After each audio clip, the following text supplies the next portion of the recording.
70 years of the best sports talk in Middle Tennessee, featuring Tennessee Radio Hall of Famer George Plaster, Tennessee Sports Hall of Fame coach Watson Brown, and Young Guns Billy Derrick.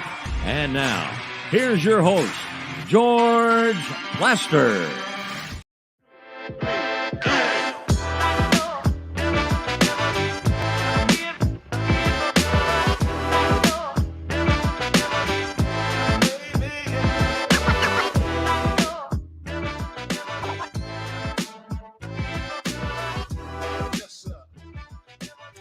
Hello again, everybody. Welcome in. You know, I almost gotten to a point where I had memorized on a beautiful whatever day it is. Well, guess what? It's not. And if you're wondering what that is that falls from the sky, it's called rain.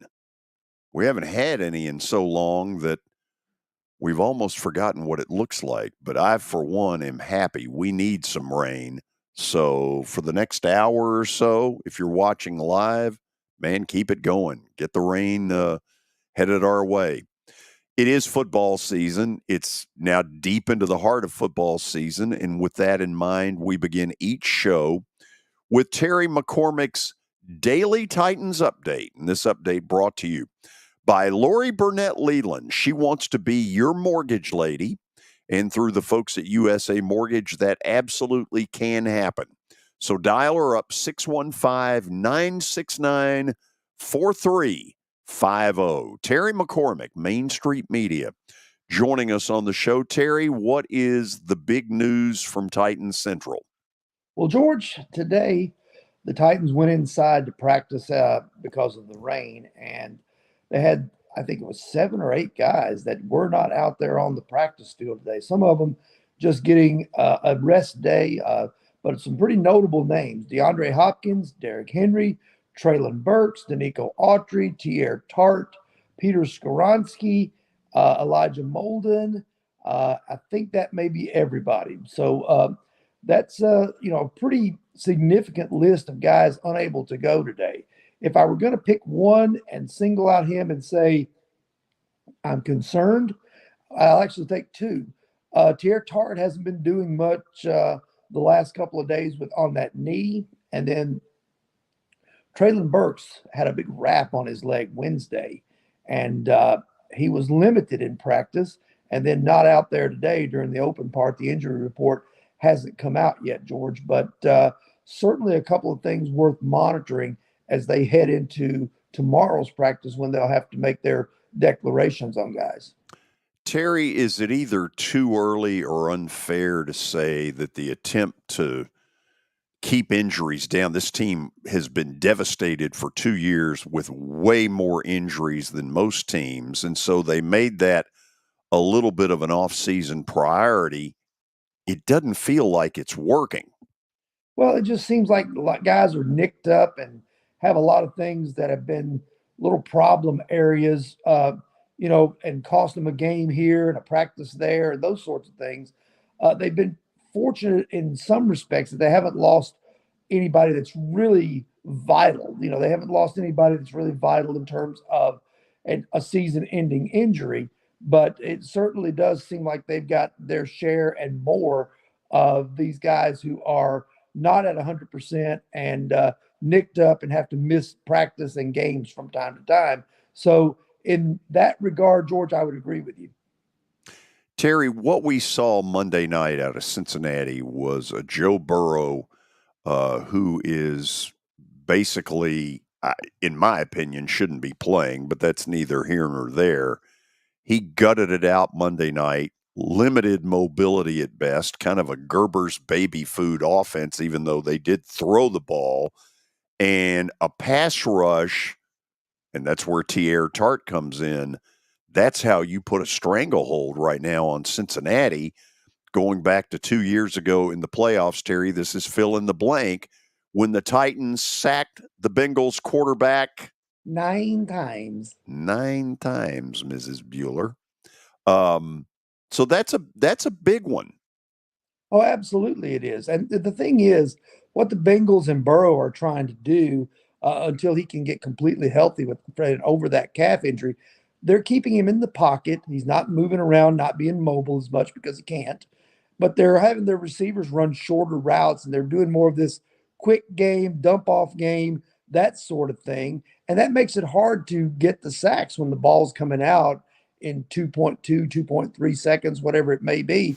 And one of the things I talked to Arden Key about in the locker room today, as reporters were around him, he said that they've been instructed to try and get their hands up, and if they can't get to Burrow, because the ball's coming out so quick, if they can't get back there to get a sack on him, then they've got to get their arms up in the passing lanes and try to bat some of those balls down or bat them into the air, and maybe they can be picked off. So the Titans are trying to combat that, but it remains to be seen how successful that plan may be. 9 times. And still won the game. Still won the game. Terry, anything else on your end? That's it, George. I guess we'll do it tomorrow. Yes, we will. Same time? Well, maybe not. Yeah, we'll see. We'll see. Terry, talk to you. All right. Thanks, George. Let's head to, oh, yes, I have to do that. Forgot. Terry McCormick's Daily Titans Update brought to you by Lori Burnett Leland. She wants to be your mortgage lady, and through the folks at USA Mortgage, that absolutely can happen. So dial her up at 615-969-4350. Let's head to Murfreesboro, check in with Kelly Holcomb. Kelly, how are you? George, how you doing? I'm good. Why does George Burrow not need to be playing?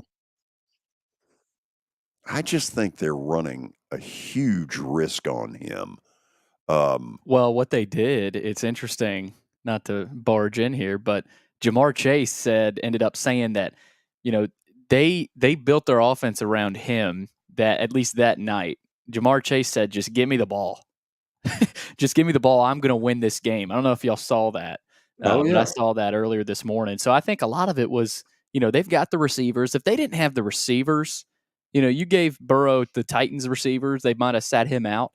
But those receivers are good enough, I think, to just kind of Gerber's baby food it away. I mean, and look, they won. Oh, look, I mean, they did a hell of a job. Kelly, here's where I'm coming from. For the next 3 weeks, if he plays, he's likely to get hurt again. Then what? He may. I mean, he may, but I think he's got to go. I mean, we're all competitors. We want to play. And I've done that. Sometimes that wasn't the smartest thing to do, but, I mean, they were 0-2. And if they lose another game, I mean, they're probably not going to make the playoffs. 0-3 is a tough start. So, I think they did things the other night to kind of help him, and he's always been that kind of guy. Even when he was at LSU, he studies film, he watches the defense, he knows how to read the defense, he knows what's going, and he knows how to get rid of that ball quick. And if you don't have to move much, if you don't make him move much, then I think he'll be okay. Now, that's obviously a defensive coordinator's job, and the defensive scheme is to make him move and to flush him from the pocket. So it might be one of those deals where, you got the outside rushers, but you want to rush guys up the middle, so you make him have to move a little bit. So I think that's how you get to him. And if you're a defense, that's what you want to do. But the other night they kind of protected him with all the throws that he was making. And I'm going to get it to Jamar Chase too, because he's one of the best in the league at doing that. I was really disappointed a couple of times. Of course, it happens. I mean, we're all human, but T. Higgins didn't play very well. He dropped 3 balls in that game that were right to him. Yes, and you don't ever see that. So if he makes a couple of those plays, the game might be further away than it actually was. I mean, the Rams made it a game at the end. So just a couple of thoughts here. I don't think Cincinnati can win this game without Joe Burrow, because I totally expect the Titans to play in a much more, spirited, what's the word I'm looking for here? That just ready to roll. Well, okay, fine. Let's go with that. I think the Titans are going to play well Sunday. Cincinnati has stuffed it down their throat 2 years in a row, 18 months ago in a game that really mattered, the playoff game. They've owned them. And, if they were to get Burrow out of this game because of injury, Titans win. And I like what Terry said too. They've been going to some shorter routes, which I think they have to with the problems that they're having at the O-line. So Tannehill's got to get the ball out of his hand. They're not able to run the ball right now. If you're able to run the ball, you can use play action pass, but nobody's going to be afraid of the play action pass when you can't run it. So, Right. and I don't know, and I said this last week, I don't know if there's anybody outside right now, George, that really scares anybody. The Chris Moore kid's playing. He may be. He's their best weapon deep. That's what I'm saying. I mean, he may be. He may be better than Traylon Burks at this point. So I don't know. He's pretty good. And now DeAndre Hopkins, he's a good receiver. He's kind of a possession guy now. I don't think he's as fast as he was. He can still get off the line, but you've got to make some changes in your offense, and you got to have some short game concepts where you get into bunch situations and you run stick routes, you run star routes, you run things that can get that ball out of Tannehill's hands. It's early to say this, and it may be unfair to say this. Right now, Burks is a little underwhelming. He really is. I mean, I think Chris Moore's obviously outplayed him. He looks like – I know you got DeAndre Hopkins, and it seems like Tannehill's trying his best to get him involved in the game, but Chris Moore's the guy that's making plays. Yeah. Get him the ball. Billy, do we have an update in our future? We do. We start do we really? Tonight, week 4 of the NFL season kicks off tonight. Lions and Packers, one of the older rivalries in the NFL, 7:15 on Amazon Prime. It's funny you mentioned that because that's where the plaster bet of the day is going. Oh, so I want to set the stage here for a second. Lions favored by 2. Okay. Everybody has rushed to give Detroit this division. And maybe rightfully so, the way they ended last year. Detroit, with absolutely nothing on the line because they had been eliminated earlier in the day, crammed it down Green Bay's throat in that Sunday night game that a lot of you remember that ended Aaron Rodgers' tenure. This is sort of, for Detroit, a chance to say, we are the head of the class. Green Bay, which has Jordan Love, and they pulled one out of there, a week ago to beat New Orleans. This is going to be one of the more intriguing Thursday night games that we've had. It's rare. Yes, it is rare. That doesn't happen. And Kelly, we talked about, players not wanting to show up on Thursday night or, kind of sleepy. This might be one where everybody's ready to go. Divisional game. They need more divisional games on Thursday nights. Maybe people. I kind of agree. I mean, the production and the productivity on the field would be 1,000 times better. And I like Jordan Love, though, guys. I think he's going to be a really good player. I do. I think he's a good quarterback, and it looks like they've got another guy. Of course, we got a long way to go, but they've had Brett Favre and Aaron Rodgers for 30 years, and now it looks like Jordan Love could be the next guy stepping into those shoes. Yeah, he's been fun to watch. So we'll see tonight, 7:15. Big pick tonight. Big pick tonight. Big pick. Okay, you remember Colorado State, the melee. I mean, the battle in Colorado. Colorado obviously won. Travis Hunter got hurt, suffered the hit from Henry Blackburn. But apparently they met each other yesterday, and they went bowling together. Good. So they met up. They went bowling together. And, of course, Hunter is still out for the next couple of weeks with a lacerated liver. But Blackburn, after receiving those threats, nice gesture from – That's I don't know very cool. I don't know who started it, if Hunter invited him or Blackburn went over, uninvited. You just, kind of told him he's coming over. But that's pretty cool. Kelly, maybe you and I need to go bowling. Our grievances, I'm all about it. I'm all about it because I'm still not on the opening, and I'm 6 months into this thing. Right, and we'll discuss that over bowling. I mean, and I still got Watson's ID that I got to get on the computer. I'm just living in his shadows, man. I want to step out of his shadows. This is such an American tragedy. I mean, I can see. What are we doing? I can see how much it scarred you. It did. It's scarring me right now. Yeah. I mean, every time I get on here, I got to look at his password. I mean, then it's George Plaster and Coach Watson Brown. What are we doing? The A team. I mean, Maybe roll up. the Rangers season ends. Let's get Chuck Morgan over here. And now the C team with Kelly Holcomb.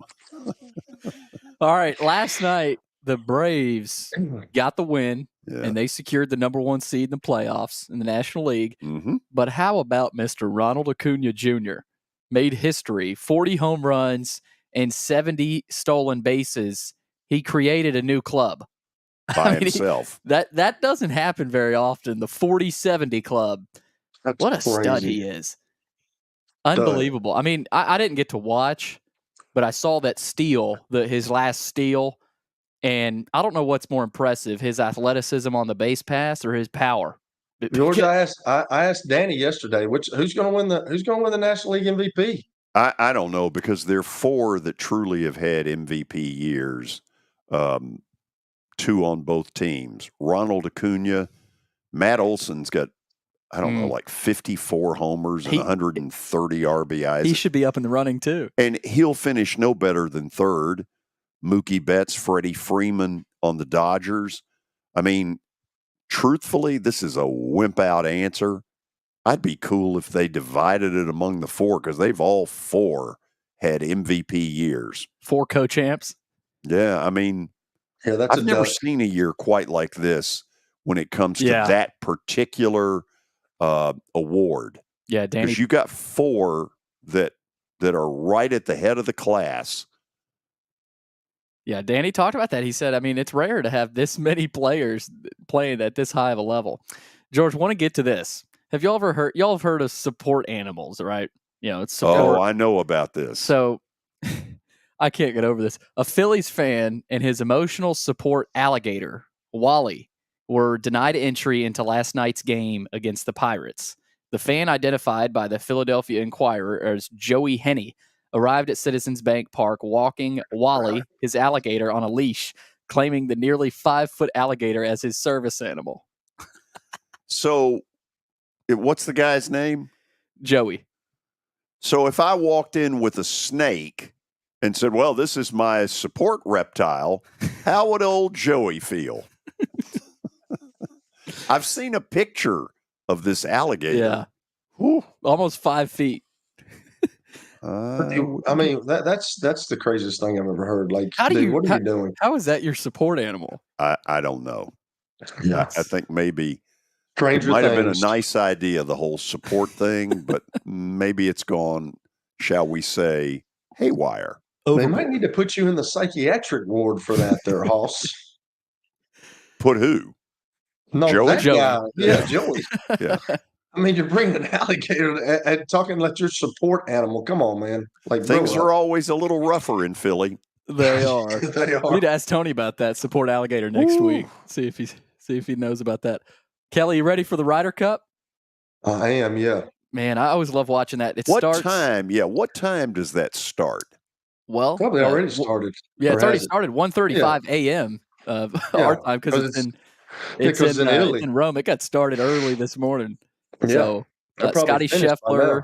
Yeah, you had a lot of big names out there. Hold on a second. So you're saying this is a Thursday through Saturday, where in the past in our country it's been Friday, Saturday, Sunday. I want to say you're right. I don't know, Kelly. I don't know if it usually starts Thursday. I don't know that either. Yeah, I don't either. I'm not aware of that. I just thought I knew that. I thought that one started today. Yeah, so no, it started early this morning. You know, one of the things that golf could do to help itself. This is an unbelievable event, but don't make me choose between my college football and the Ryder Cup. Yeah. Because you know who's going to win every time. I agree with that one.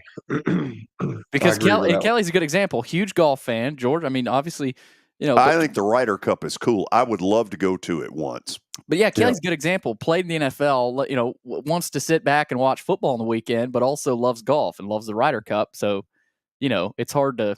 You don't have 6 TVs in your house. Most people don't. It's a great event. I think they could do themselves a favor and make it the last weekend in August. Yeah, when nothing else is going on. Before football explodes, take advantage. Yeah. This is called ring savvy. Yeah. Do something smart. I'm done, George. Like you, George, right? Well, I mean, Like that shirt you're wearing today, that was really smart. you don't like it? Mm. That's a Bellmead. That's a country club shirt right there. It looks from better than that. From '86. It looks better than that thing you've got on. No, Yeah, it doesn't. Kelly's No, it got a doesn't. little pullover on. Yes. This is the end stuff now, George. I'm sorry that you're not part of that. You wear your khakis and your polo every day. I get it, but like, step out of the box, dude. Like, figure it out. His one-liners, man. Where did he learn this? That's beautiful. Shut him off. We'll go to the break, and when we come back, we'll be joined by Vanderbilt football coach Clark Lee, so stick around. It was the most horrible experience that any mother could ever go through. I knew that I needed to get help. My friend, she immediately said, "You need to call Bart Durham." And you guys were there within an hour. You guys are like family for us. Yeah, sure is nice to connect with the people that you're doing your best to help.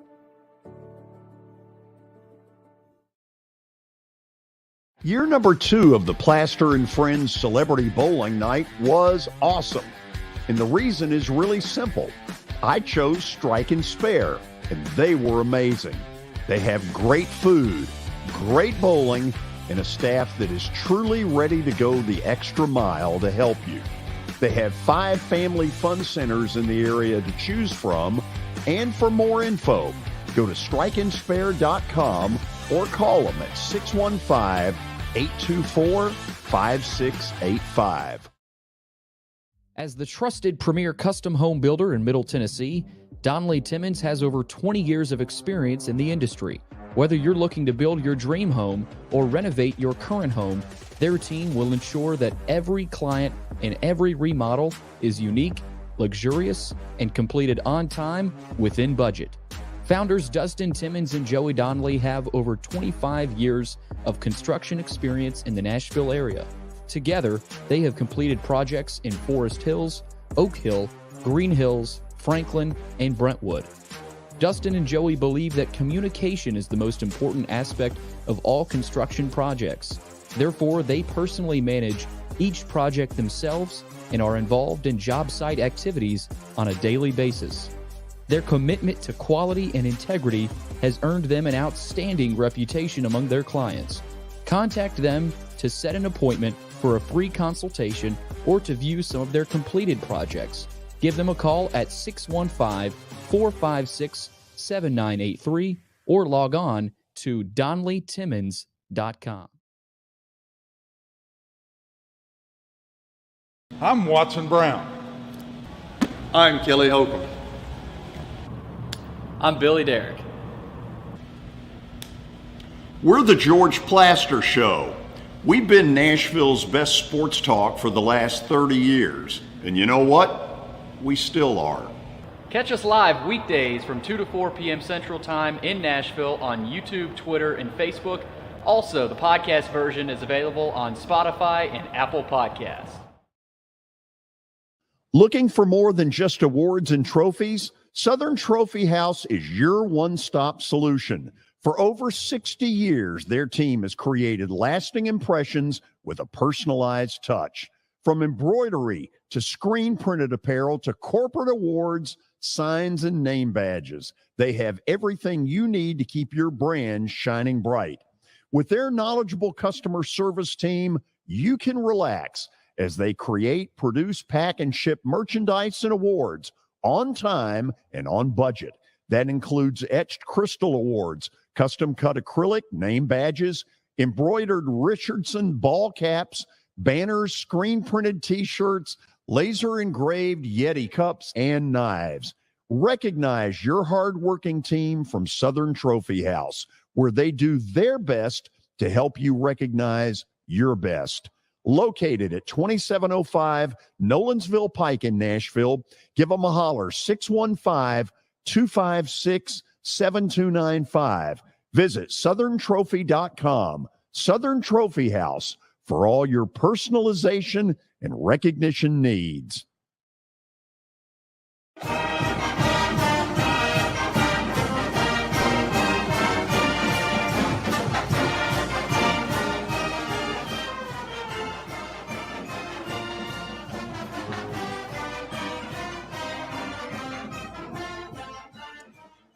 Well, as most of you know, Missouri comes in here Saturday, 3 o'clock, to take on Vanderbilt. Commodores have been, in my opinion, one of the real disappointments so far this season. A good finish, winning a couple of SEC games in a row last year, had a little more optimism than normal, and it just has not played out.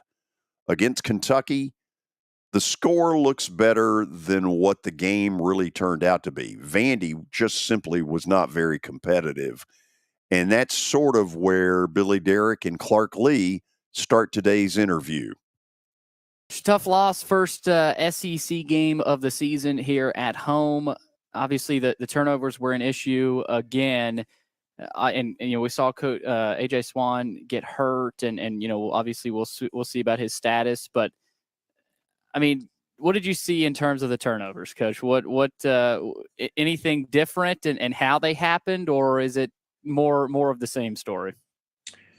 Well, I think it's more of the same story. I mean, the first one that went for touchdown was a throw under pressure. We didn't make the hot read off the blitzing linebacker. So there's a first kind of disruption in process that leads to a throw under pressure that we go late to the flat on, and we're not able to get any kind of speed behind the throw. And so when you're under pressure, what happens is the defense starts to trigger. You kind of eliminate half the field, and the DB was breaking on that throw long before it left AJ's hand.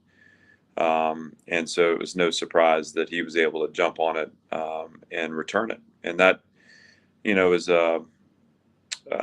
again another example where we can take a sack and punt the ball and feel like we're going to be in good position because we got a really good punter.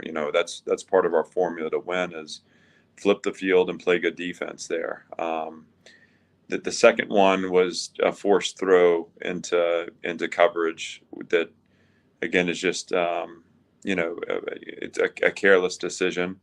And again, I say that not to say that I think that the spirit of the decision is good. It's just understanding that in those moments we have to know when and why we're taking our risks. But I can't put a ball into coverage where I've got three people defending it, that the space is too tight. They were able to jump on it. That was a huge one because coming out of the halftime, I felt like we actually had the momentum in the game. We had scored 10 points. We were, we had generated the turnover on defense that led to a field goal, needed to get a touchdown in that situation. And then the next possession started at the 48-yard line. So we were at midfield to start the drive. And just forced the ball into coverage that we didn't need to force. So that was unfortunate. Again, that gave them position, I believe, at the 11-yard line to start their sequence, and that's not a winning formula for us. The last one again was more of the same in terms of a forced throw and a situation where they're able to jump a route, and so ultimately, we've got to clean up the play at the quarterback position.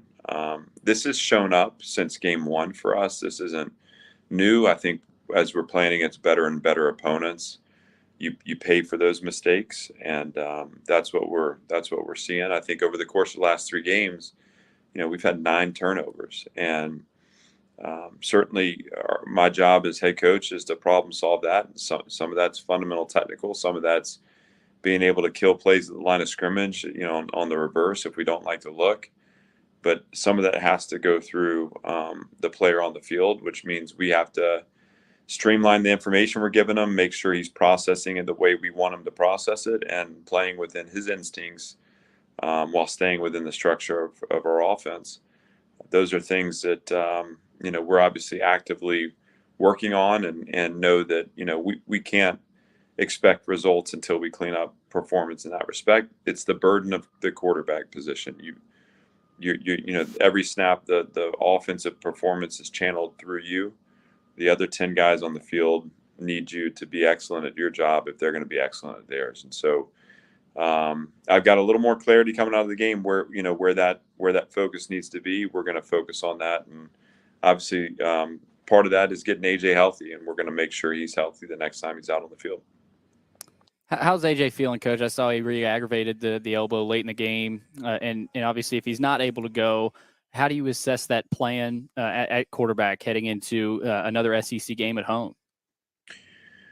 Well, he's doing okay. I mean, he's able to practice, and I know he's playing through some pain. And again, as a football player, you have to do that. I think the moment at which it disrupts his performance and his ability to execute in his position, we have to determine whether there's a better option for us.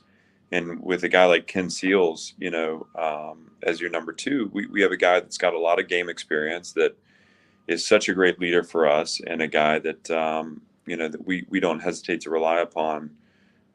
He did a nice job coming in against Kentucky and finishing that last drive, and would be excited for the opportunity to get back out there and compete. So, we'll let the week play out, and we're not in a rush to make that decision, but certainly something we're keeping an eye on. And I think both for AJ, for his health, but also just for the mental strain that comes with not being 100% and also needing to improve performance. We won't hesitate to put Ken out there if that's what we feel like is best for the team.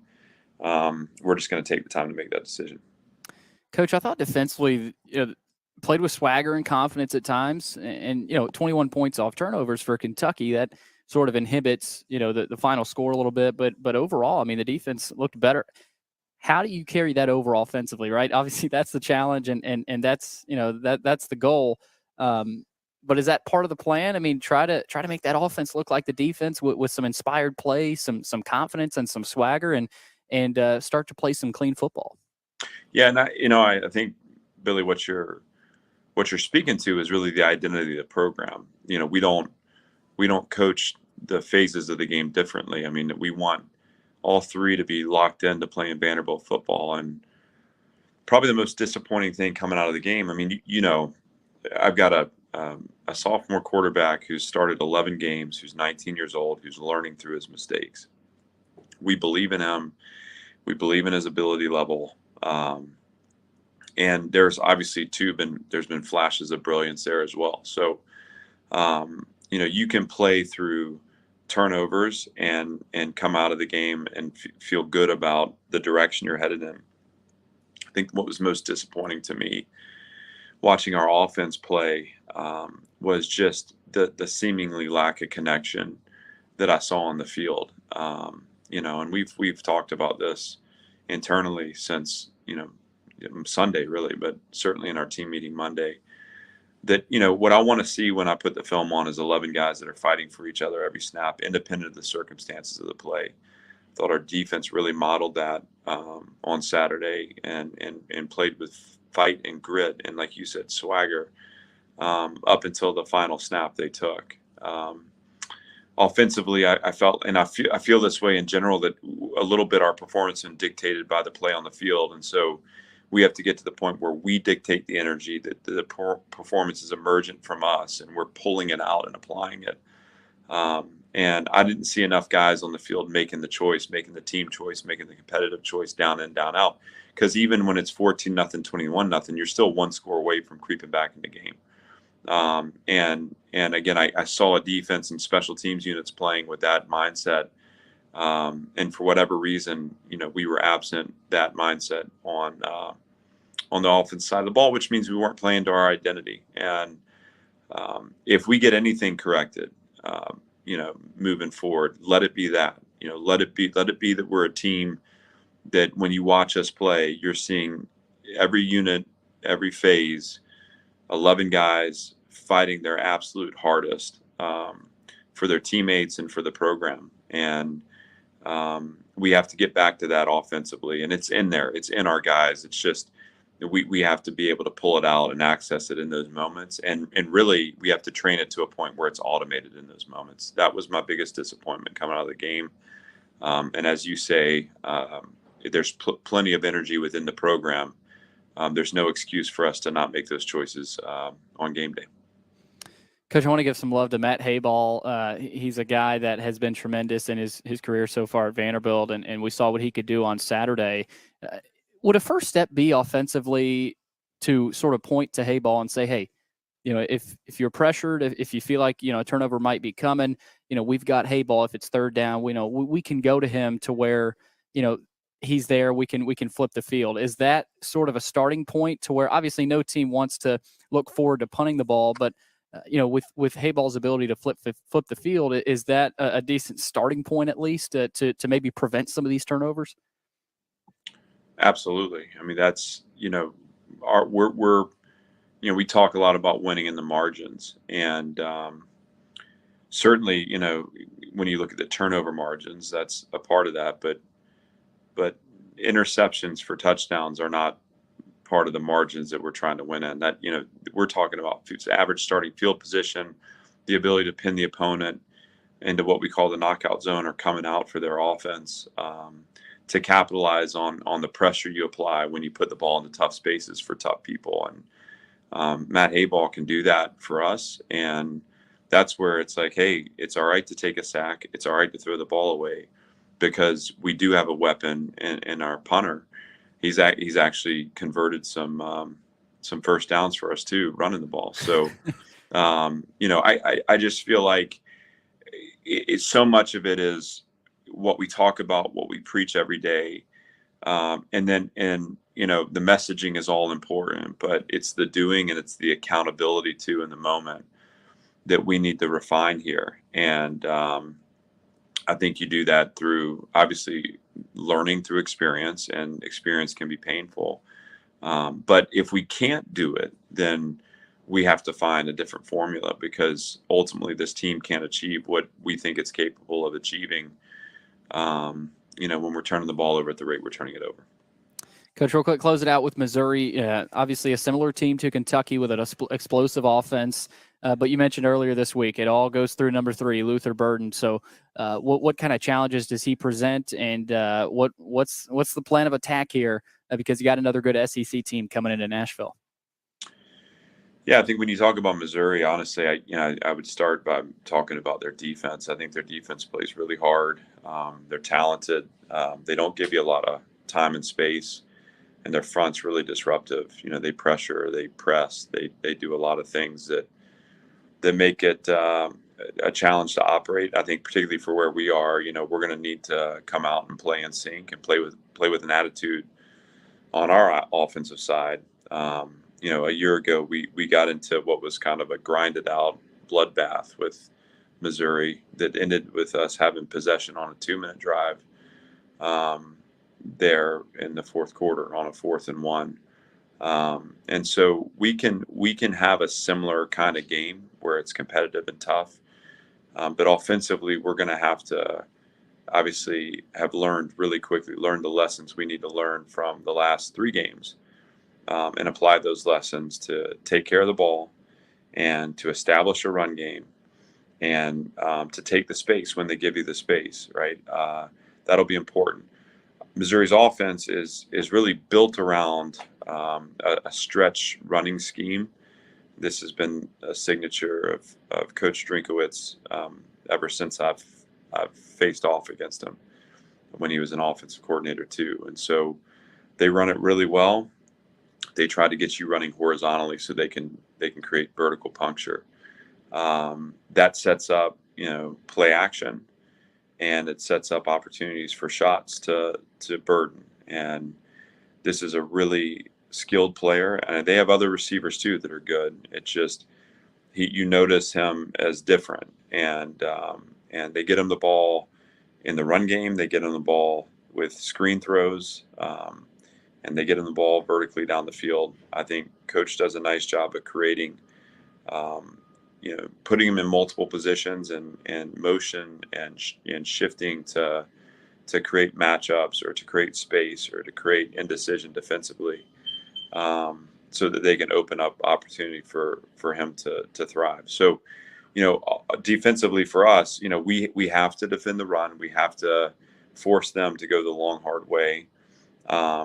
We have to understand when and where they're taking their shots. And that could be through their screen game, again, through vertical passing game, and also through reverses and some change of direction stuff they do as well. And when they do take those shots, we have to be in structure and capping and leveraging routes down the field. If we force them to go the long, hard way, you're going to have two kind of methodical approaches that should create a competitive, tight game that, we're hoping to win late.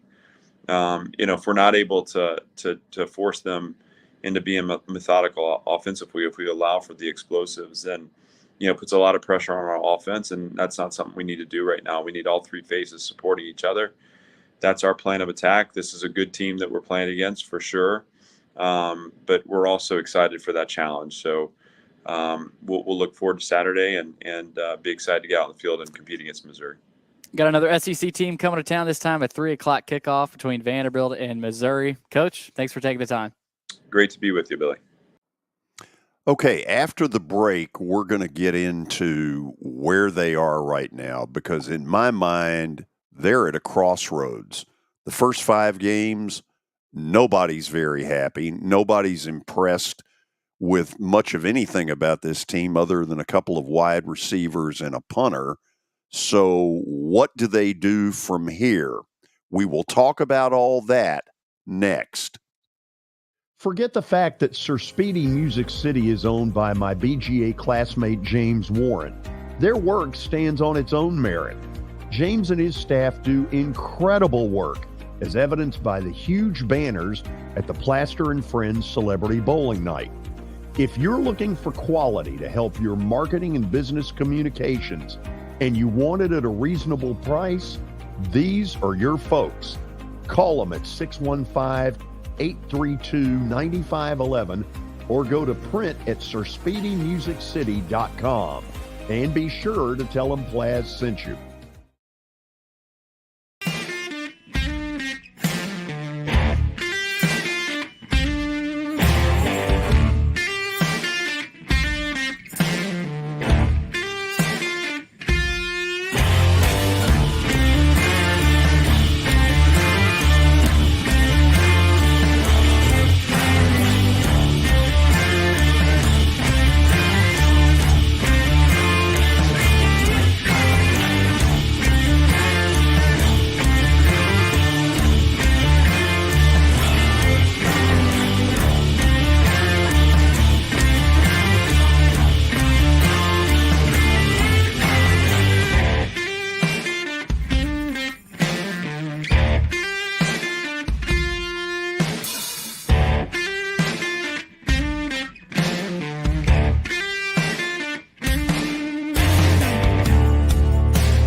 Family owned and operated for more than 2 decades, Alaco Fine Wood Floors is Nashville and Middle Tennessee's choice for premium quality hardwood floors.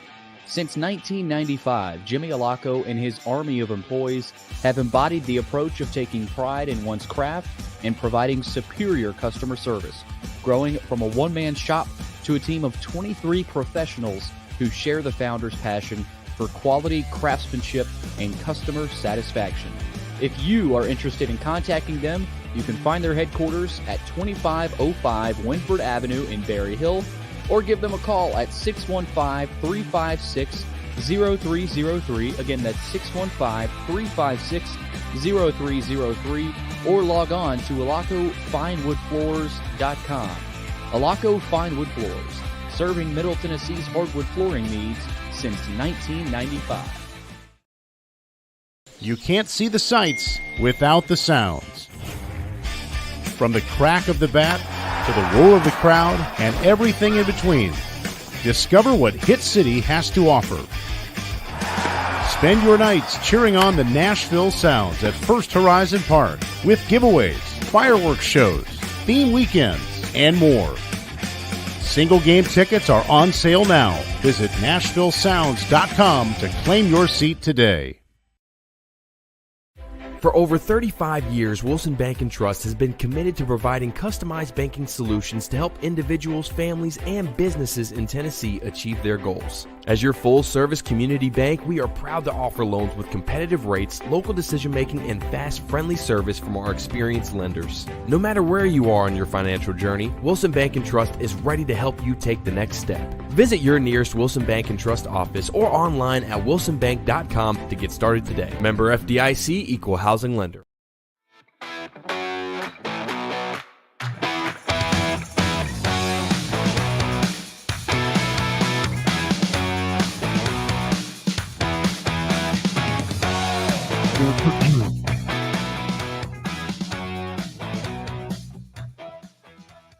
Okay, let's get down and dirty a little bit and talk where Vandy is and where they're headed. Kelly, my gut feeling is they're going to start Ken Seals Saturday against Missouri, mostly for injury purposes on Swan. But the fact of the matter is that when it comes to Swan, they have probably invested more recruiting capital on that young guy than any player since Clark has been here. And as I look around, I don't know what's fair as far as where is he in his development compared to where they need him to be. It's certainly not there. But in fairness to him, they have zero running game. Their offensive line is useless in the running game. And frankly, they're not a whole lot better in pass blocking. So give me some thoughts. How much of this is Swan's problem and how much of it is he's not getting any help? I think it's a little bit of both, George. I did like what Clark Lee said, talking about he's a sophomore kid that's learning by his mistake. You have to learn by your mistakes. And when you're a young guy, you would like to have you would like to have guys around you that could help you. But right now, I mean, he's getting some receivers. He really does. I mean, he's got some guys out there that can make some plays, but that's really been the only bright spot that's going on right now. I've been really disappointed. I'm obviously, and I've said it a bunch of times, I'm for Clark Lee. I think that he was one of those guys that played at Vanderbilt, came back. He wants to do something with this program, and I think he's got to have some help from the administration. But it's hard to play quarterback, George. Billy, it's not easy. You're going to take all the brunt of the blame. You're going to get too much credit when you win. It's just the way the position is, and you got to be able to handle it. I know this. My coach always used to tell me, he's like, you can't win a football game by yourself as a quarterback, but you can lose one all by your lonesome. That's what he used to tell me. And that's absolutely right. You can lose it all by yourself. But right now, I just don't know if he's got enough support around him to make many things happen, George. I really don't. I thought, and you've talked about it a bunch. I thought at this point they would have. I thought they had a chance to be like. I thought 4-1. I mean, I thought the UNLV deal was. I think that's a wrap. I mean, they let that one get away from them on some disgustingness at the end of the game, and like you say, romper room stuff. But you can't lose games like that. And if you're going to win, you have got to win the games that you're supposed to win. And it just seems like they're kind of going backwards, and the old Vanderbilt stigma is coming back. We're Vanderbilt. Everybody's beating us. Let's just go out and give it a good college try. I feel they're heading down that highway again. And that's dangerous mentally with these kids, right? Yeah. I mean, and Kelly, one loss, like a loss at UNLV, a Mountain West team, can do a lot of damage to everybody, right? Not just the head coach, not just the assistants, but the staffers, the players, operations people. Everybody sort of has that thought of, oh no, here we go again. That this is a game we should have won. Everybody thought they should have won that.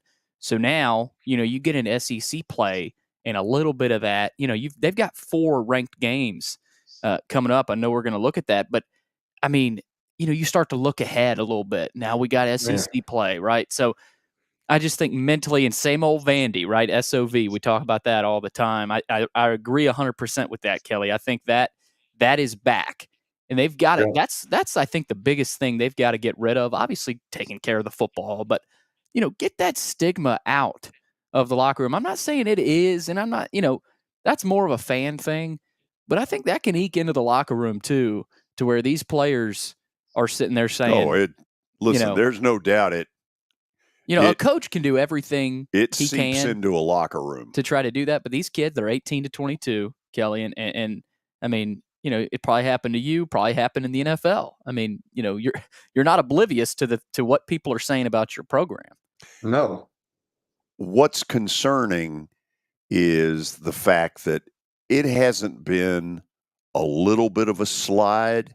It's been an enormous step backwards in my. I agree, George. I mean, you look at these teams on the board right here, and you can't tell me that when the Missouri team looks at the schedule, or the Florida team, or the Georgia's in a different category right now, but the Ole Miss team, everybody looks at Vanderbilt and they say, "Well, we'll win that game." I mean, they're still saying that. Vanderbilt has got to break free from that at some point. Yeah. Will they ever? I'm not sure, but I mean, it's been that way for a long time. You look down the schedule and you're like, people do it at the beginning of the year. Well, we're going to struggle with this game. We'll win this game. Well, it's Vanderbilt. We'll win that game. Yeah, that's what people think, and it's hard to get over that. And if you ever get over that, you've got something going. But man, getting to that point is really tough, fellas. Now, let me say where I believe that their coaching staff is not helping AJ Swan. Okay, against Kentucky, their pass rush is all over him early. One weapon you have is to screen him. You want to haul butt on us? We're going to screen you and make you pay for it. Never happened. They start the game trying to run the football in the traditional give it to the running back. Nothing works. And then all of a sudden in the middle of the second quarter, they decide to run quarterback read option a couple of times, and it gets them some nice gains. And I'm like, screw that. I don't need your best plays when we're down 21-0. I need it when the game still has a chance, and in that respect, I don't think they're helping AJ Swan to the level they need to help him. And Kelly, when you've got a bad offensive line, right? When you don't really trust your offensive line to run the football, problems. Well, you've got problems, but as an offensive coordinator, there are some things you can do, right? Get it out quick, but it's hard though. Like when you've got an offensive line you can't trust.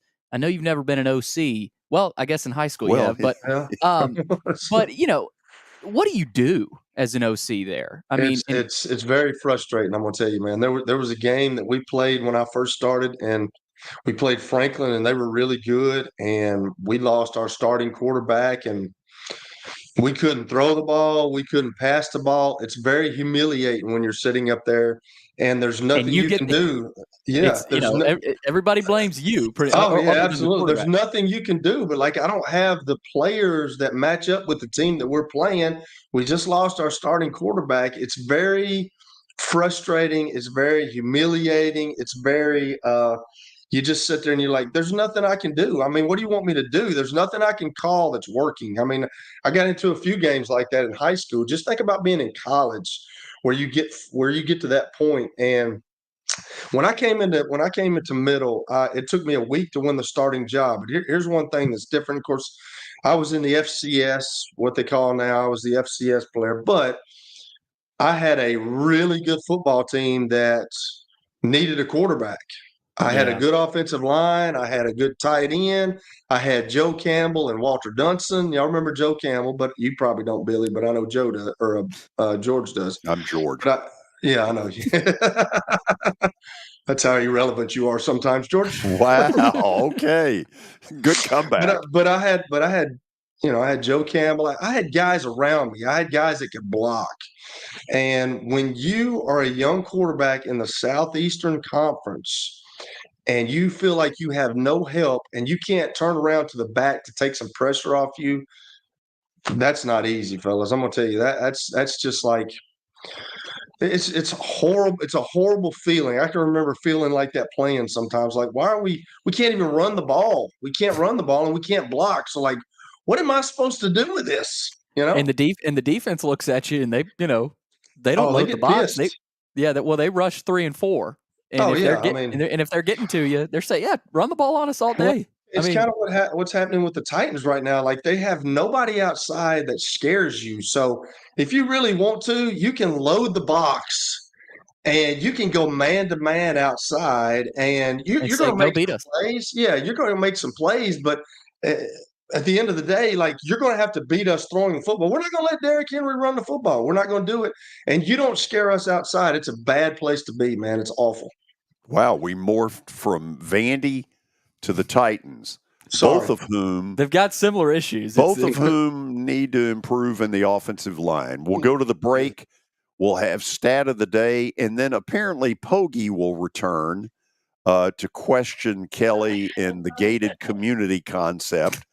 I'll bring up, see if anybody else likes my shirt. Kelly, I like my shirt, and I really don't care if you don't like it. Go with it, George, because there's a lot of stuff that's very questionable that you wear, but you've been wearing it for 40 years, so you be you. We'll go to the break, and we'll be back. Convenience and value, two words that we expect when we do business. Our goal at JHA Company is to deliver just that, both to our school partners and to our customers. Whether you're purchasing photos, yearbooks, class jewelry, letter jackets, school spirit wear, or senior graduation products, we strive to make the experience easy, convenient, and cost-effective. Find out more at jhacompany.com or call 615-867-6345 for more information. JHA, one source, one company. You were in a crash. Yeah. Your kids were in the car with you. We're very lucky to even be telling this story to you. Nikki treated us like family, and she was very caring and loving, and I'm just so grateful for that. She was somebody I could trust, and being a veteran, that's so important to me. My kids are going to have a better life now because I don't have to worry about those expenses that we were out. Your family has really created a legacy of trust, and I would recommend you to anyone. Star Physical Therapy was established in 1997 with one great mission: to serve. If you're hurting, don't wait to receive physical therapy. You don't need a referral to see their physical therapist, and early morning and evening appointments are available. Make the call to 615-673-1420 and get rid of that pain. Star Physical Therapy, the official health provider of Football Friday. All right, I'm here with my buddy Chip Ward from Lincoln Home Loans. And Chip, it's football season, and it's also, it feels like it's moving season every time of the year, especially here in Nashville. Tell us about your business, Chip, and kind of introduce people to who you are and what you do here in the Nashville area. Well, you're exactly right, Billy. It is definitely moving season, as it is most times, especially right here after Labor Day. Kids are back in school, and people are starting to think they want to get settled in before the holidays. And so what we are doing is right now we are getting a lot of people pre-approved for home loans. Inventory has ticked up a little bit. You know, it has been down, but it's rebounding a little bit. And right now is a good time to buy. Chip, real quick before I let you go, tell people how they can reach you. And if someone is interested in your business, how would they reach out to you? Well, sure. At Lincoln Home Loans, you can reach me at 615-500-7579. My URL for my application page is chipward.net, and my email address is simply chip@chipward.net. And so I'd love to hear from anybody. I can answer any questions about the whole home buying and financing process.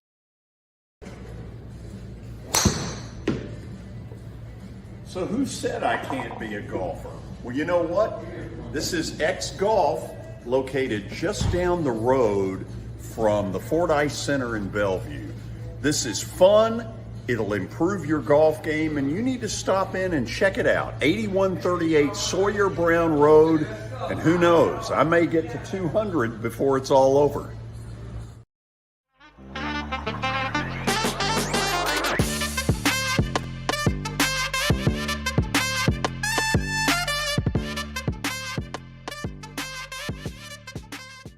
It's a Thursday before a loaded slate of college football, and that means another week of Underdog picks with Greg Pogue and Willy Daunic. But first, stat of the day. We might get their help on this one. Really? It's a baseball one. I think it involves the Braves, so we'll see if they even want to. I'm sure they're focused on the Brewers and the Mets.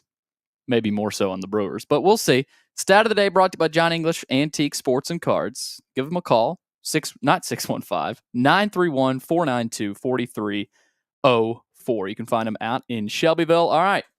Let's see what we got from Matthew for stat of the day. The Atlanta Braves need 5 home runs to break the single season record for most home runs by a team in a season. What team currently holds that record? I think it's the Minnesota Twins. Okay, Pogue's nodding his head as though I've got it right. Hello, Pogue. Hello, you have, you ding, ding, ding. That's the only winner you're going to have today. Wow. Okay. Wow. So, From a guy who wasn't here, who needs to be fined for not being here. Well, a minute ago, they didn't even, when Billy, you weren't even in the intro of who's coming up. Well, that's shocking. I'm not in anything, Greg. I mean, don't worry about it. Kelly's a mainstay on the show. Y'all are the two special guests, Pogue. Well, thank you. It's an honor. Well, no, I was watching my Brewers beat the Cardinals, and that takes precedent, quite frankly. well, hold on. Let's get Willy into this. Willy, are you also Minnesota Twins? Oh, yes. If you've been watching any Braves games, they mention it every day because they're getting closer to this record. So they hit the 300 mark the other night. So now they're trying to hone in on the Twins record. So That's what I was going to say too, George. Sure. Yeah, sure. Kelly, what year are you thinking Minnesota did this? I'm not quite sure on that one, George. Okay. Let's see if it is Minnesota Twins. Bingo. 2019. Wow. Wow. Just 4 years ago. Wow. Okay. Are we now officially into the 3 o'clock hour? We sure are. So Underdog picks will begin here in just a moment. Let's go left to right on your radio dial. Pogue, you were in St. Louis last week, but did not give, I expected you to text Billy and give him some thoughts, some guidance, the veteran that you are. That was disappointing. Well, and I apologize too. I disrespected the panel.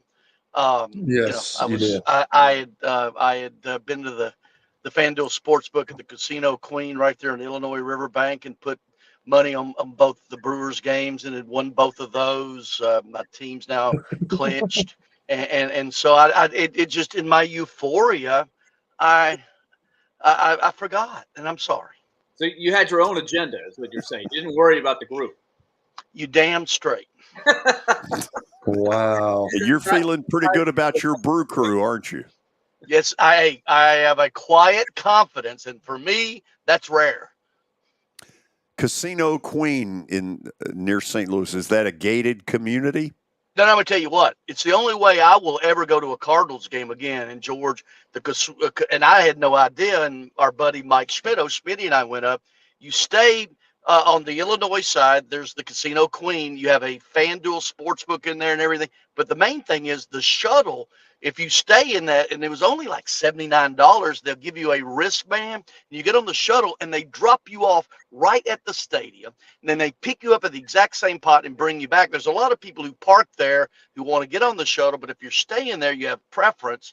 I will never do St. Louis Cardinals baseball any other way. It's the cheapest, and then I hit at the blackjack table. So I'm feeling good. Thank you. Oh, wow. Well, we're all thrilled for you.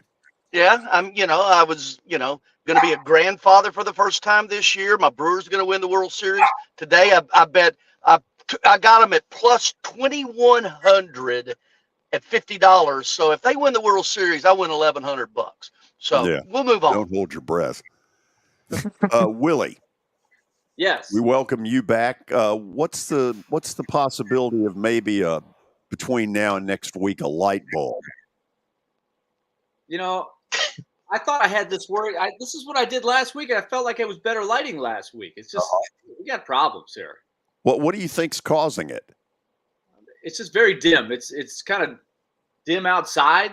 Maybe that's part of the problem here. Right. Do you think a light bulb would help? I feel like another light bulb might help. I'll work on that as we go here. Looks like It looks like he's in Singapore with rolling blackouts, and he's in the blackout phase right now. That's a good one. That was a good one. Or it could be just East Nashville grunge. Good. Wow. We're loose on the east side, no question. Yeah. Casual, very casual. Okay. Are we? Is our commissioner now? I mean, I've stalled around as long as I can. Commissioner is ready to roll. And, really? It is time to review week 4. Mm-hmm. And graphics. Yeah, good graphic. Not a good week overall, but the lone winner, and Kelly needed it. Kelly got a win with Washington State, 38-35 over Oregon State. So congratulations, Kelly. Do we get his reaction to the victory? Kelly, your reaction. Hey, well-needed win, man. I needed to see a putt go in. Well-needed win for the Washington State. And they almost gave it away at the end. But, hey, we came through at the end. So Kelly back on track. Pogue, Notre Dame lost. But you could put me in there as well. No. I are you taking full blame? No, I will. Yeah, number one. Number two, I thought, heck, they were, if they had had one more player on the field, they may have won the thing. So who knows? Should have won. True. Yeah. So, yeah. That was a pick from my heart. That was a good pick. Thank you for that. You got it. The concept of playing with 11 people, that's one that old Marcus Freeman needs to figure out. It's overrated, man. Let's try to do it and try to make it hard on ourselves. Speaking of making it hard on themselves, boy, did Vanderbilt do that again. They lost 45-28 to Kentucky. Their leading receiver, Kentucky's defensive back, Maxwell Harrison, had 84 interception yards. Oh, so, gosh. Wow, yeah, that's really? not going to cut it, Georgia. No, and I will make the same vow that I made on a local radio station earlier today that Pogue was probably listening to. I will not make that mistake again this season. You told me that earlier this week, so yeah, not going to happen. Don't think the Commodores will be bet on again by George.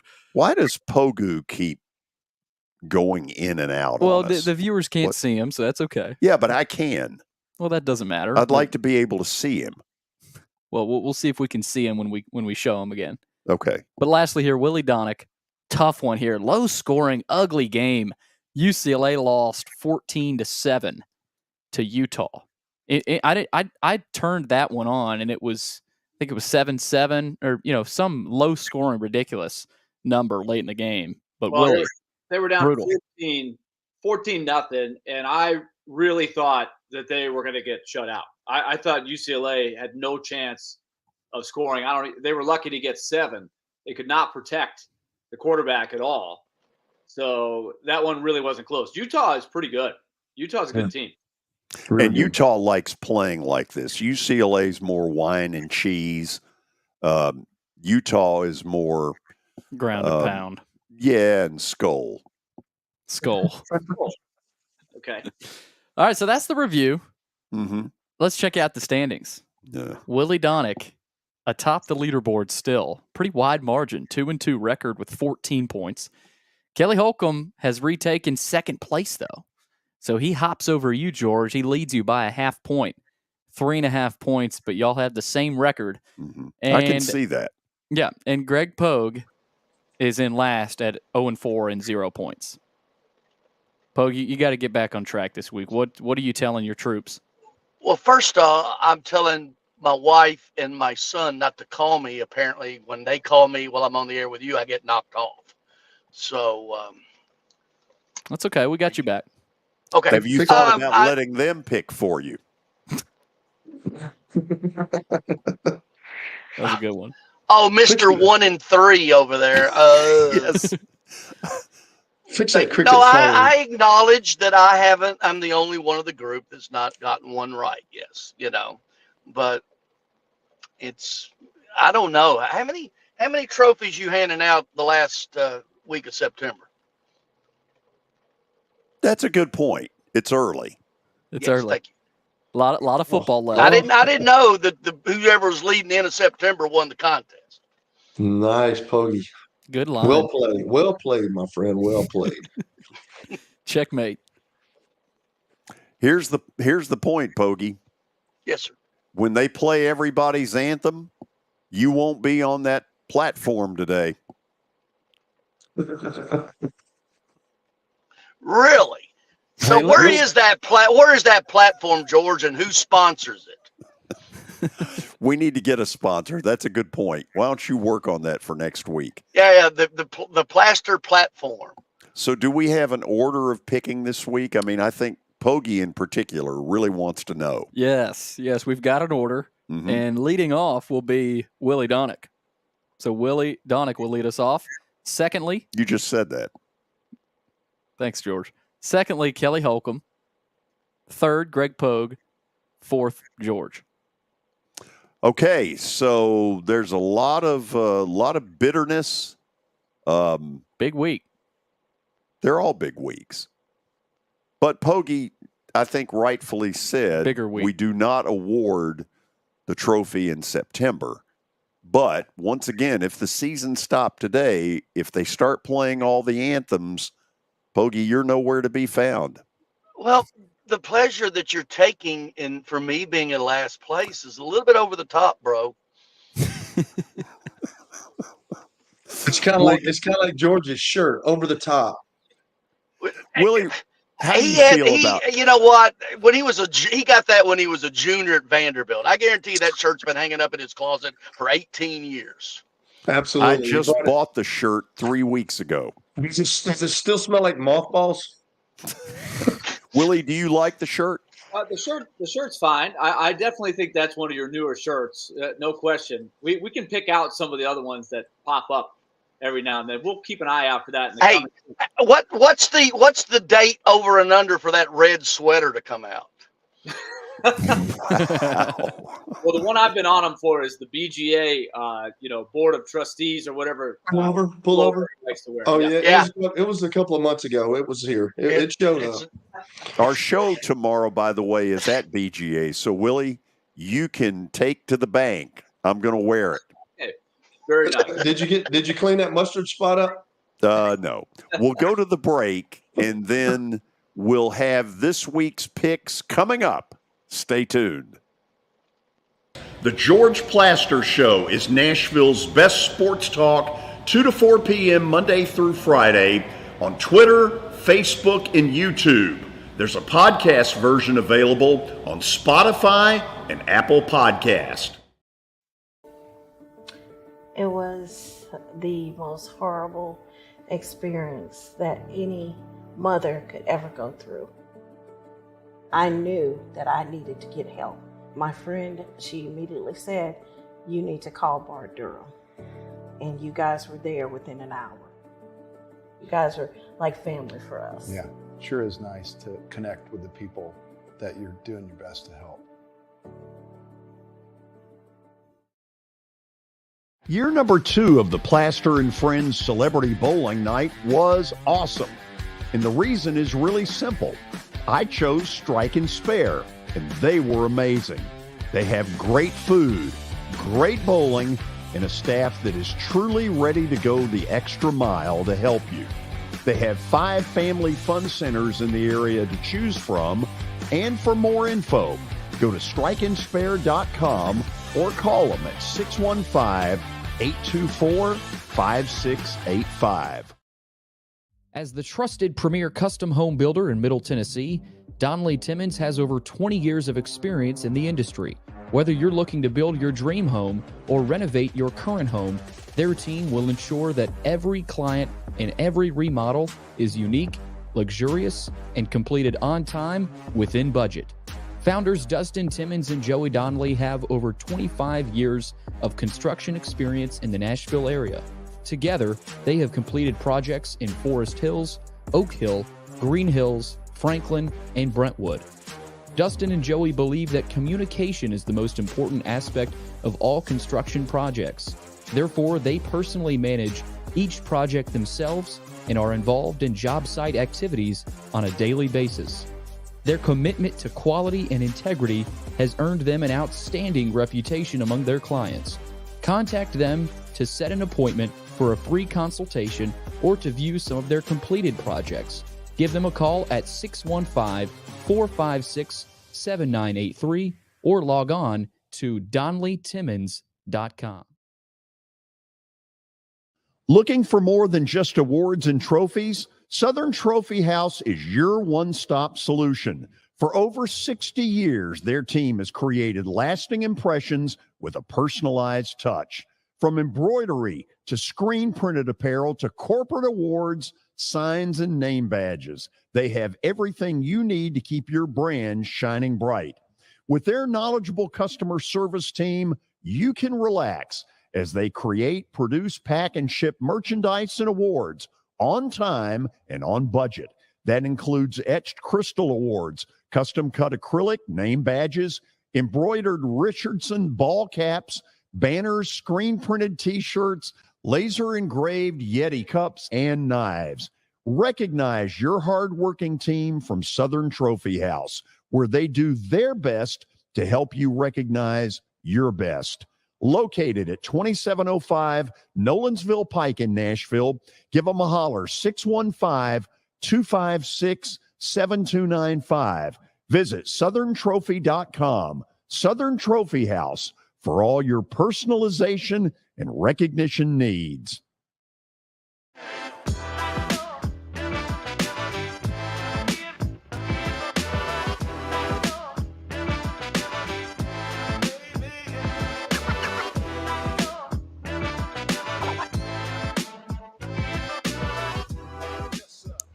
Week number 5 of Underdog Picks. We're about to release these big selections that I know you breathlessly await. We turn it over to our commissioner, Billy Derrick. But before we do that, Willie, do you think that Billy has progressed as a commissioner or just simply what? Well, I would say we've had no major speed bumps this week, so maybe that's a sign of progress. But the week isn't over yet. He's successfully found Pogue. That's a good thing. So we have no controversy because I'll be honest, I would have protested if Notre Dame had made the goal line stand there that Pogue didn't deserve the points because he didn't have anything to do with the pick. So he's kind of bailed out by Ohio State and by the 10-man front. That would have been a big decision on my end if that would have happened. Well, let me speak up. If it meant that much to you, Willie, I wouldn't have accepted the points. Really? No, I would have been in the same boat with Willie. Yeah. Good. So fine. So fine. So Exactly. what? Those 3 Exactly. points. Those 3 points aren't worth you being mad at me. Bogey playing the long game. Well, I mean, in fairness, there's 3 more Francis. than you have. Well, that will go okay. Well, I'll tell you what I'll do before I'll say I'm in last place. Mm-hmm. If I finish in last place, I'll buy all 3 of your dinner. Oh, wow. What dinner? I mean, it's not Crystal or White Castle now. Kelly, I think you know who some of my sponsors are, okay? Okay, all right. Well, we'll see. So does anybody else want to step up? The last We'll place see how- we'll finisher, see how- last we'll see place how much- finisher buys everybody else's lunch or dinner at a reasonable spot. Yeah, and I'll do Who it wants without that? any. I'll do it without any certificates. Right? That's because you're packing like a mining mule. Man, I'll do it. All right. Seems like Willie, you're in. Willie's in. Okay, that's All good. right. I think at the end of the year, we all need to have the commissioner take us out, to be honest with you. Regardless of who it is. It's not a bad idea. He's making a lot of money. There would be some cold cuts. Well, No, it's going to be Roos Chris, something like that there, Billy. yeah. Yeah. Okay. Everything a la carte, Hoss. As Kelly has said to you in the past, it's time for you to take control of this competition. Yes, Take please. the bull by the horns. Here we go. Leading off, Willy Daunic.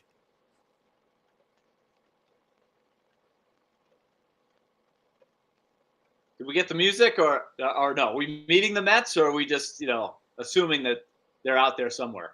We don't need to meet them. Yeah, I don't think there's many Mets players anybody wants to meet.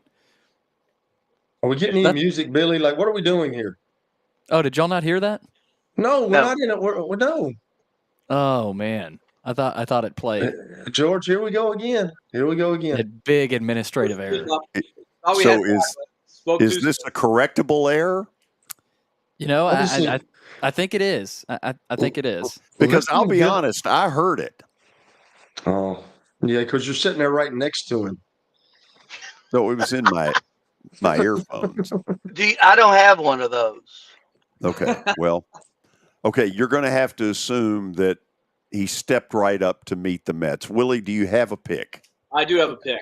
Good. And I am going to go with the Arkansas Razorbacks, a home dog, sort of home. They're playing in the Jerry's World, which, if you think back through the years against Texas A&M, they've had some fun games in that building. Texas A&M's quarterback got hurt, so who is stepping in, George, as the quarterback for Texas A&M? You know his dad. Brad Johnson's kid. That's correct. Yeah, Max Johnson, yeah. Yeah, so that is an interesting storyline there. But I feel like Arkansas is playing some pretty good ball. They were right there against LSU, and I think they're going to pull the upset. Have you set your quarterback down and talk? Have you set your quarterback down and talked to him about turnovers? No, but that is a problem. They got me points a couple weeks ago. I picked against Arkansas, and BYU got the win. So let's hope you short that up. I'm going the other way. All right. Okay, let me know if you guys can hear this. Meet the Mets, meet the Mets. Step right up and greet the Mets. Thank you, Lindor. 30 homers, 30 steals. We take the small victory. Otherwise, nightmares here. So you could hear that. Yep. Whether you can hear it or not, the team sucks. Pretty bad. They're bad. Bad team. All right. So Willie's pick is in. And up next, we've got Mr. Kelly Holcomb.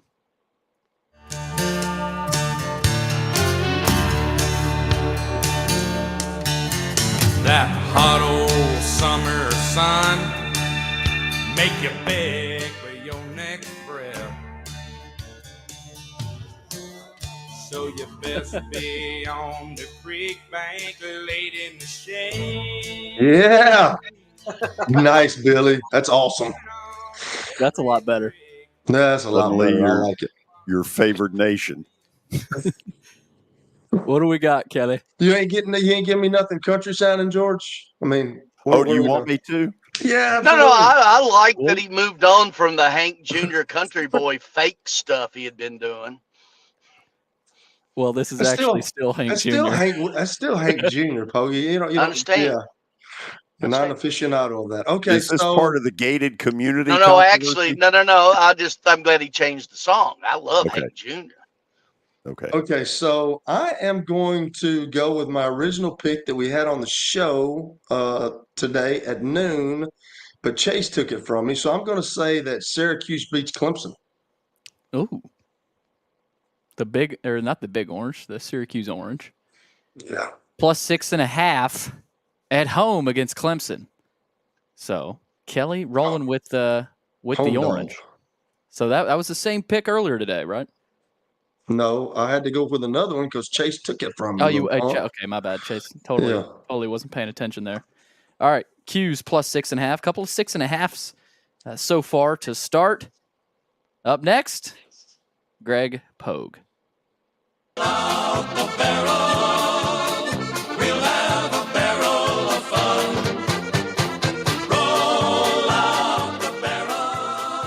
Congratulations on the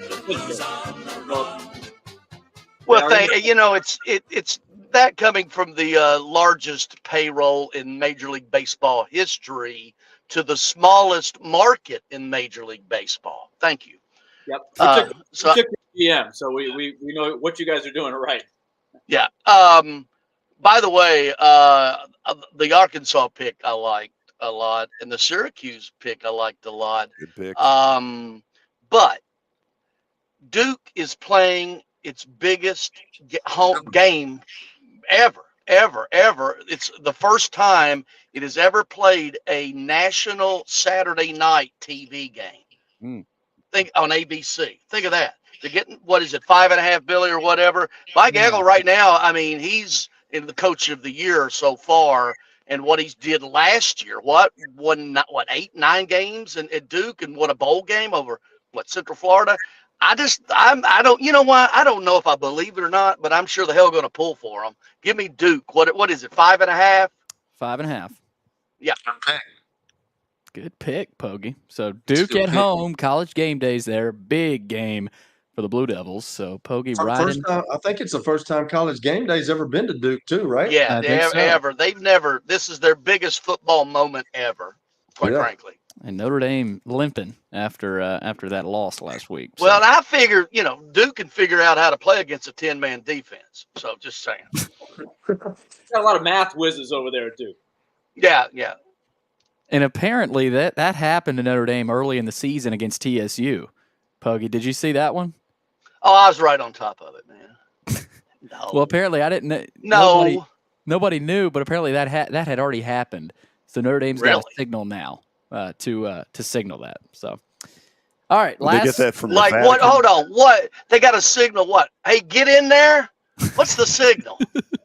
I don't know, but they got a signal now. Get your ass in there. What? I mean, that's the Seriously. signal. Billy, that I don't know. Just move on, dude. Stop They talking. do that. Y'all don't believe me? Oh, I heard Freeman say it. Yeah, he said Yeah, we've it's got a called- signal for it now. It's called grab a guy by the face mask and get your butt into the game. Or what is he just like every other play? All right, 11 on the field. Is the get back coach involved, or is there an opposite get back coach, the get in coach? Yeah, the get out there coach. Get your butt No, out. the get back coach can only do the get back thing. He's usually a strength coach, and he can't have two things going on at once. So he's just a get back guy. Kelly, why do they all the get back coaches seem to subscribe to bike coaches shorts? I don't know, but I used to want to fight some of the dudes. Like he used to come, like some of our strength coaches would come, get back, man. I'm like, freaking dude, I'm not in the way. Go on, do something else, man. Go strength coach or do something. Keep the Get a coach real off the job. field. Yeah, do something. Get off me. Constructive. George, I'm trying to think. I've known you a long time. I've actually seen you play golf in those bike shorts. No, that's absolutely not true. That is great. Yeah. That's one of the better lines we've had. Yeah, it's not true. All right. That's not true, but this tomahawk chop is a better tomahawk chop. So listen to this. Oh, this is big. This is the one. Yeah.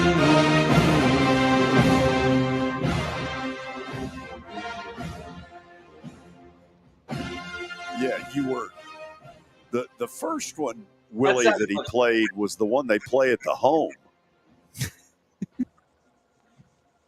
You like this one, Willie? Is this a little bit better? Yeah, this much better. This is the right one. So is this pick.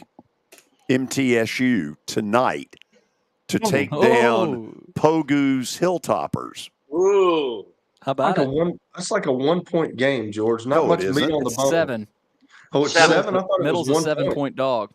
Really? Why I did looked you at it say today. that? It was 1 point. I looked at it today, and I'm like, Middle and Western's a 1 point game? Well, It's moved Grow up, Kelly. It's I moved agree. 6 points this afternoon. No, it is not. No, it hasn't, obviously. You Pogue, think Middle will can- you be think- there? No, I'm watching it on TV just like everybody else. Gonna have a little lemonade?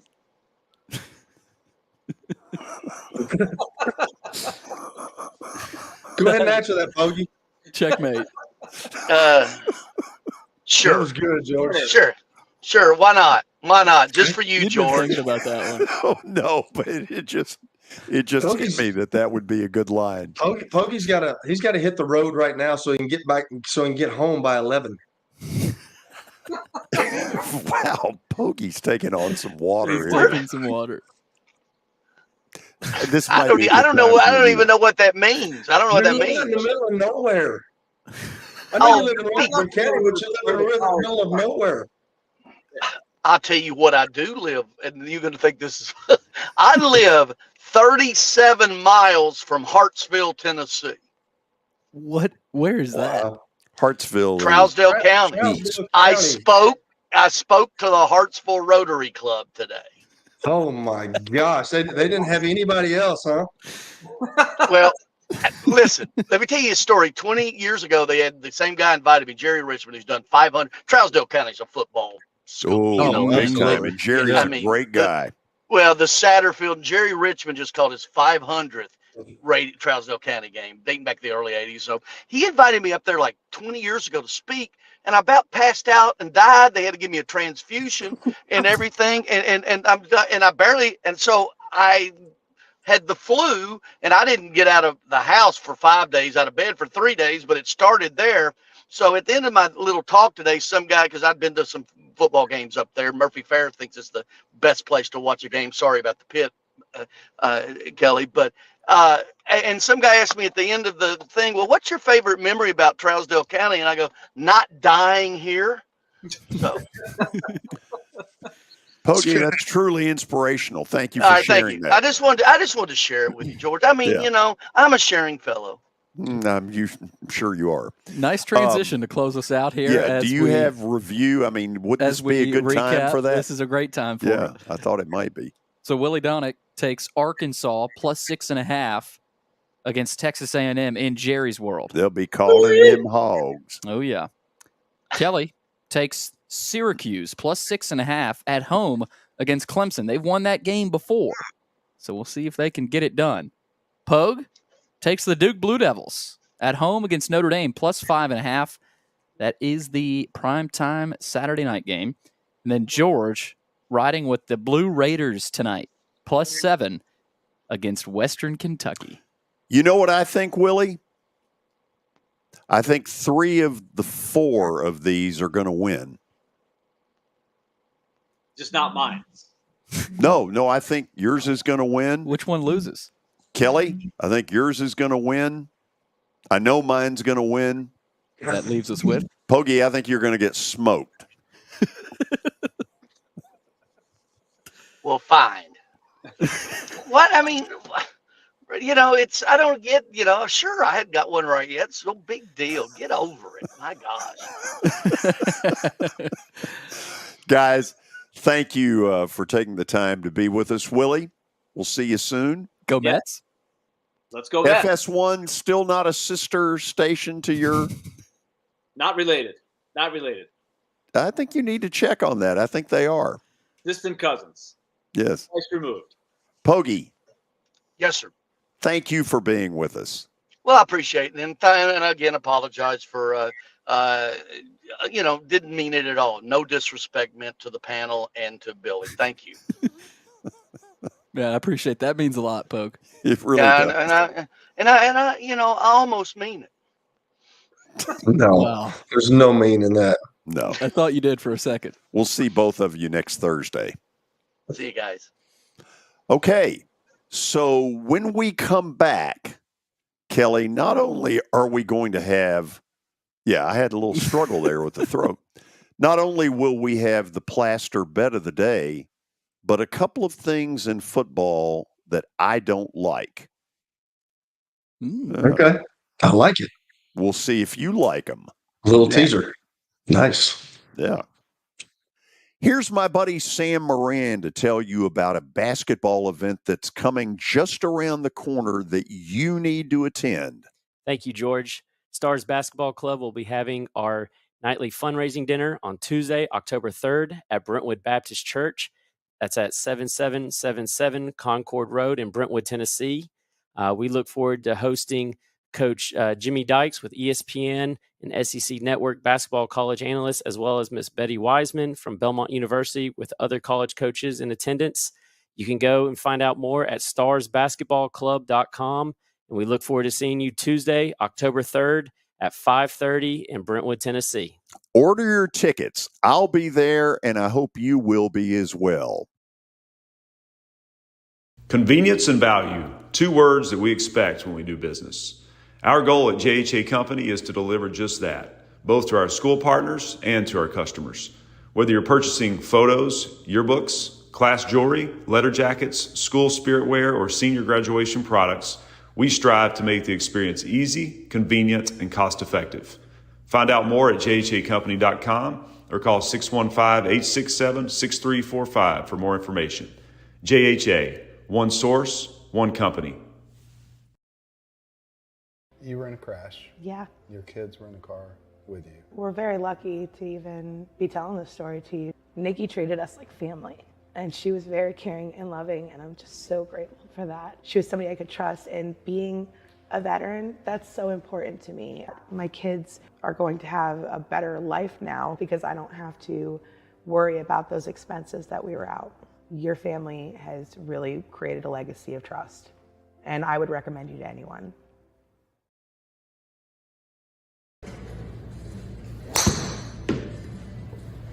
So who said I can't be a golfer? Well, you know what? This is X Golf, located just down the road from the Fordyce Center in Bellevue. This is fun. It'll improve your golf game, and you need to stop in and check it out. 8138 Sawyer Brown Road, and who knows, I may get to 200 before it's all over. Star Physical Therapy was established in 1997 with one great mission: to serve.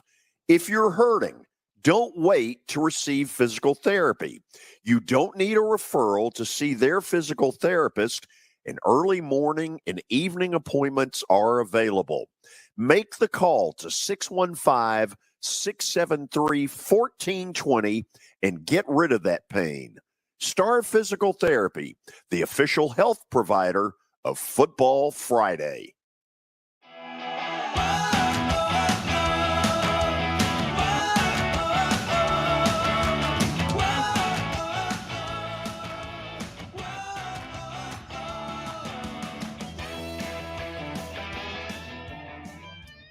Thursday Night Football presents Lions and Packers tonight in Green Bay. 7:15 kick. We'll see where George is going in that one. But first, Bart Durham injury law brings us Plaster's bet of the day. Give them a call, 615-242-9000, or log on to their website. That's bartdurham.com. First, let's check out what happened last night and a couple of losses in a row. Yeah, disappointing. First it was the Rangers. Now it's the Mariners. It becomes a habit. We gotta break it. You better snap out of it. So the Mariners really blew their shot last night at home, and that loss may well have knocked them into a not going to get in status. It was a bad loss. So Kelly, everybody has rushed to get on Detroit's bandwagon. They're the favorite to win the division. And I'm not saying that it's not earned or not deserved. Dan Campbell has done a wonderful job creating a different level of culture, whatever you want to call it, in Detroit. This is one of those things where Green Bay tonight has to stand up and say to Detroit, not only are we at your level, but we're better. And you know what, Kelly? I don't know where it's going to come from, but I think they're going to do it. I'm going Green Bay at home +2. Okay. Lions going up. Green Bay +2 against the Lions. How about that? Well, they've run that division for so long, it's hard to get over that. But what you said at the beginning of the show with Detroit going up there last year and having nothing to play for, and Green Bay had everything to play for, and what ended up being Aaron Rodgers' last game. Yeah, that was huge. That was huge what they did, and that was why all the optimism about this year for the Detroit Lions. So I like them. They were on. What was it? No, it wasn't this year. It was Hard Knocks last year. I think everybody grew to really like those guys, like what Dan Campbell was doing, and the way they finished the season last year with, I think they started out 1-6 and then went on a streak, and they won all those games. So that's the reason for the optimism. But it's kind of like what we talked about with Vanderbilt. You got to get over that stigma of, oh, this is the old Detroit Lions. I don't think that's the case, but you still got to get over that stigma. So we'll see how it goes tonight. But like I said, Jordan Love's a really good football player, and they've owned that division since Aaron Rodgers has been there. Kelly, I've made a decision that will not show up in graphics. I'm solidly behind middle tonight. Oh, okay. So on the college level, we're adding one. Billy, this is big. late breaking information. Solidly. We're going to take Middle plus the points in Bowling Green against Western Kentucky. Boom. Oh, wow. Okay.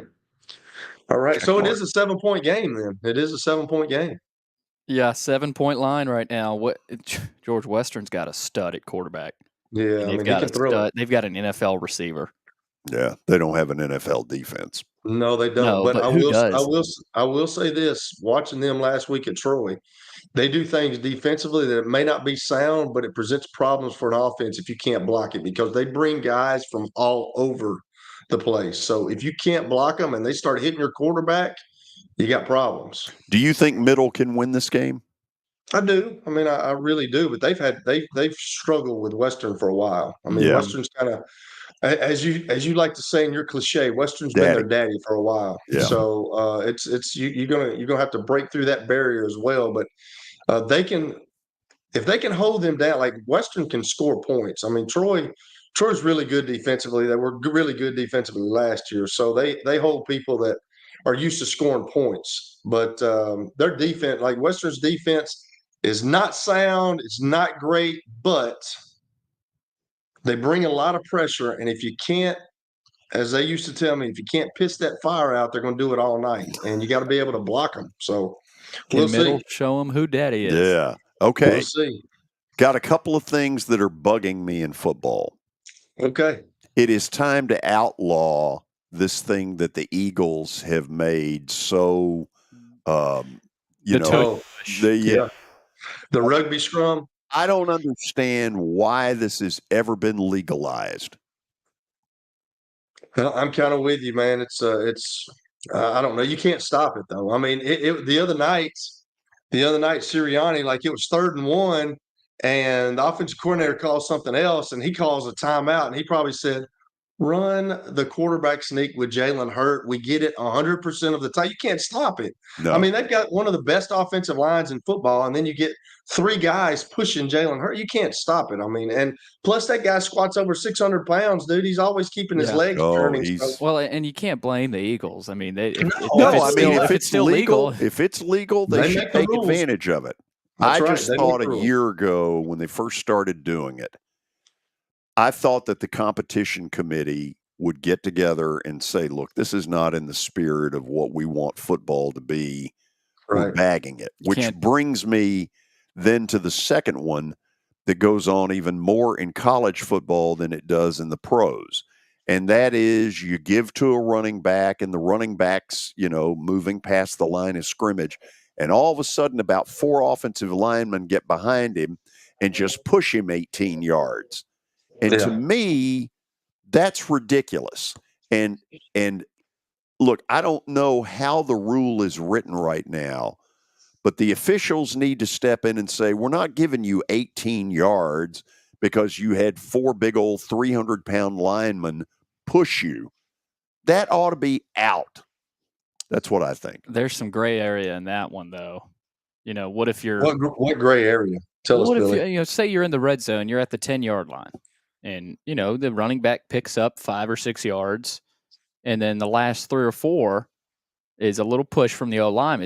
Are you saying outlaw that? I'm saying that you stop the running back's progress where his true progress stops. Because what's going on is it's an artificial inducement. You could get me 6 yards if you get some 800-pound sumo pushing me. It wouldn't feel good, but to me, it's just not in the spirit of what it ought to be.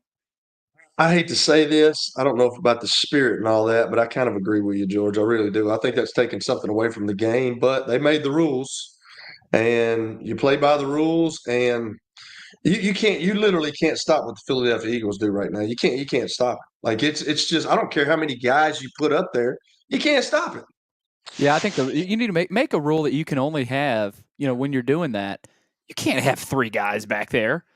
Make it 1, maybe 2. They got 3 offensive line back there in the formation. I don't think it needs to be any. I think the quarterback needs to get it himself. Or none. Yeah, I mean, Just outlaw a formation that prevents it. In the old days, they didn't allow this push. I'm talking about more on the college level where 3 or 4 take a running back and push him from the 40, and before you know it, he's at the 28 of the opposition. They used to basically say, okay, this is where your forward progress stopped. And now they're allowing these linemen, and the linemen, they're not stupid. And this when year, they see a chance at it, and this year it's gotten ridiculous at certain times. Yeah. But as a coach, you love it because you're always telling your offensive lineman, "Hey, go block somebody else. Go block again. Go block." So it's getting them to hustle. But I have to agree with you on that. I'm not a big fan of it either. Kelly, I know you won't be with us tomorrow, but guess where we will be? Let me guess. Battleground Academy. Oh yeah, God's country. Oh, is that right? It is pretty out there. Do they roll out the red carpet for you, George, when you come? Well, I was over there today and talking to one of their IT guys, and he was like, when they got this, apparently they got this legend coming in, and everybody's excited, and I don't know if he's ever. Who are you talking about? Who is he talking about? No, he. But yeah, I mean, he knows who you are. But it was just funny how he said apparently this, they love it when he's here. Those kids tomorrow will have no clue who the hell I am. And they're better off for it. Kelly, you went there 50 years ago, brother. Did they have just a barn out in the field when you started? Kelly, for the record, it got out 46 years ago. Yeah, man. Enjoy your weekend, Kelly. We're rooting your daughter on. Hate what has happened for her, but they always say something good comes out of it. I don't know that I necessarily believe that, but I'm hopeful for you. We're thinking about you. Yeah, well, I appreciate it, man. I'll tell everybody she's got to have surgery Monday, and it's probably going to be the end of her season. So just keep her in your thoughts and prayers. And she's really tore up about it. She's a competitor like I was, and it was going to be her last year, and that kind of sucks for her. But hey. Good things can come out of this, I hope, and we'll see. Yeah, but she got surgery Monday. That's awful. Rooting on the Bisons now, though. I appreciate it, man. We need it. Bisons. Absolutely. See you, Kelly. See y'all. Behave. See ya. We're out of here. See you tomorrow.